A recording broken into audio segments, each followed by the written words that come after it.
বাইশটা গাছ উঠলি কে আরে সেরি বল ফাঁকনা সেরি বলি ফাঁকটা সেটি ফলে গাছ উঠেই পাবে আরে কাকা এটা কি করলি আরে ভাঙতো না শক্ত গাছ বাইঙ্গে যে ওরে বাবা আরে যেই শক্ত গাছ পাকছে ভাগছে হ্যাঁ ভাগছে দেখি এই হারেন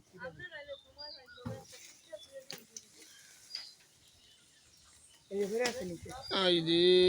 এই যে নিচে আমার আছে দেখি আল্লাহ সেটি বল ভাই ওই যে হাই রে ফার দে নামা নামা নামা নামা আরে বাবা বলছে এক সপ্তাহের মধ্যে সব পাইকে দেবো হ্যাঁ এক সপ্তাহের মধ্যে সব পাইকে দেবো এক সপ্তাহ তো ফাঁকিয়ে খাইলিস আস্তে আস্তে আস্তে আস্তে নিচ করো আর একটু পাইকে দেবো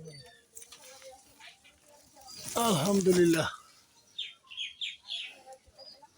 ওহো ফাঁকিয়ে খাইলিছে কাকা না মিষ্টি লাগে খাইলে অনেক মিষ্টি তো এই জন্য ফাঁকিয়ে ফলগুলা খাইলে না আরো আরো ফাঁকছে দেখি এই টাকার পুরো লাল আগুনের টাকা লাগে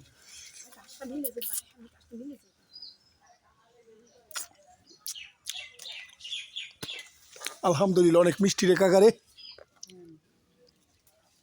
আমার ফুল আছে ফুলের তৈরি আরো হ্যাঁ আর ফুল আছে অনেক মিষ্টি তলাই দিলে ও এগুলা বাকিগুলা কয়দিনের মধ্যে ফাঁকবো তোর আশা কাকা পাইকে দেবো আমি আসলে বাড়ি ঘরে থাকি না তো বাইশটা জানে বাইশটা এগুলা পারে বাইশটাই ধরে এই আর নাই কেন বড় ভাইয়ের ছেলে একটু থাকছে হ্যাঁ এটা একটু এই বাইশটা আলহামদুলিল্লাহ সেরি ফলগুলা পাড়ার মধ্যে খুব বড় এটা দুদিন ধরে একটা পুরা লাল হইব আর এটা সাদা হয়েছে পরিপূর্ণ পাকে নাই এটা 2-4 দিনের মধ্যে সবগুলা ফল পাইকে যাবো না পাকলে বাকি তুই খেয়ে হ্যাঁ পাকলে এবার বাকি খাইলে ফলগুলো যখন পাইকা যায় অনেক মিষ্টি সুস্বাদু ফল তো এই জন্য তখন পাখি এই ফলগুলা খাওয়ার চেষ্টা করে বারবার সবাই ভালো থাকবেন আর আমার সেরি ফল খাওয়ার জন্য সকলে চলে আসবেন আমি জরুরি কাজে ইমার্জেন্সি বাড়িতে আসছি গাজীপুর আমার গ্রামের বাড়িতে আলহামদুলিল্লাহ যাদের দরকার আমার এই সেরি ফল খাওয়ার জন্য চলে আসবেন আমার এলাকায় আলহামদুলিল্লাহ সবাই ভালো থাকেন আল্লাহ হাফেজ